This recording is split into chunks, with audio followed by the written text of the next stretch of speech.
संस्था अर्थात् युनिफिकेसन चर्चले गरेका गलत कामहरूको रिपोर्टहरू छन्, गोप्य रिपोर्टहरू। त्यो रिपोर्ट र समाचार कोरियन भाषामा छ, त्यसलाई इङ्ग्लिसमा ट्रान्सलेट गरेर म यहाँ देखाउँदैछु, हेर्नुहोला। यो रिपोर्टका अनुसार युनिफिकेसन चर्चले नेपालका पोलिटिकल पार्टी र राजनीतिज्ञहरूलाई राजनीतिक उपयोगिताको लागि पैसा दिएको भनिएको छ। कसलाई भन्ने प्रश्नको जवाफ यहीँनिर छ।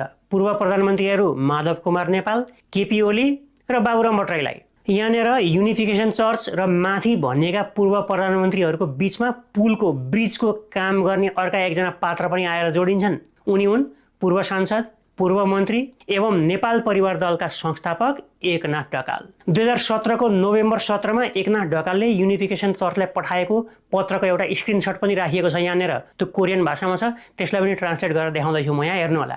यसमा लेखिएको छ, चुनावी क्याम्पेन मजाले चलिरहेको छ, एमाले ल्यान्डस्लाइड भिक्ट्री हात पार्ने सम्भावना छ।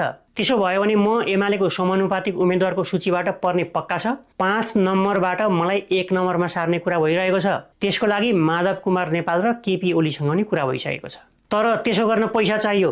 त्यो अलिकति अपुग हुने भयो। पहिला तपाईहरुले पठाउनु भएको $5 लाख मैले चुनावको लागि खर्च गरेर सिधाइसके। चुनाव आउनै लागेकोले अरु $5 लाख तुरन्तै पाएँ भने त्यो सबै गठबन्धनका नेतालाई समर्थन गर्न प्रयोग गर्नेछु। त्यसको अलावा महिनाको $20,000 नेपाल परिवार दल चलाउन मेन्टेनेन्स कस्ट पनि पठाइदिनु होला। संकेत दिनुभयो भने म भोलि नै कोरिया आउन सक्छु। याद गर्नुभयो, अध्यक्ष हुन् परिवार दलका, जिताउन पैसा माग्दैछन् कोरियाको धार्मिक संस्थासँग। जिताउने कसलाई? एमालेलाई। अनि सांसद कसको कोटाबाट?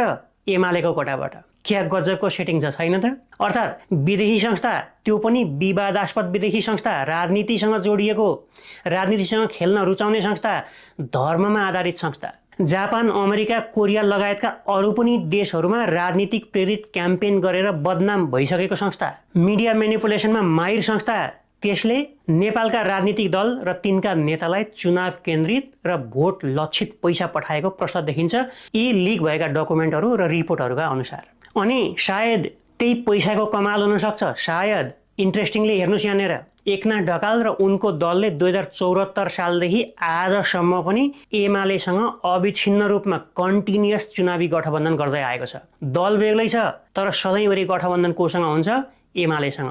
सांसद कसको कोटाबाट बन्छन्? एमालेको कोटाबाट बन्छन्। त्यहाँ त्यो इमेलमा भने जस्तै ठ्याक्कै मिल्ने गरिका घटनाक्रम नेपालमा भएका छन्। हेर्नुस् एकपटक। 2068 सालमा बाबुराम भट्टराई नेतृत्वको सरकारमा एकनाथ ढकाल गरिबी निवारण मन्त्री बन्छन्। 2072 सालमा केपी ओलीको सरकारमा उनी शान्ति तथा पुनर्स्थापना मन्त्री बन्छन्। 2074 को चुनावमा एमालेको समानुपातिकको बन्द सूचीको 5 नम्बरमै ढकालको नाम पर्छ।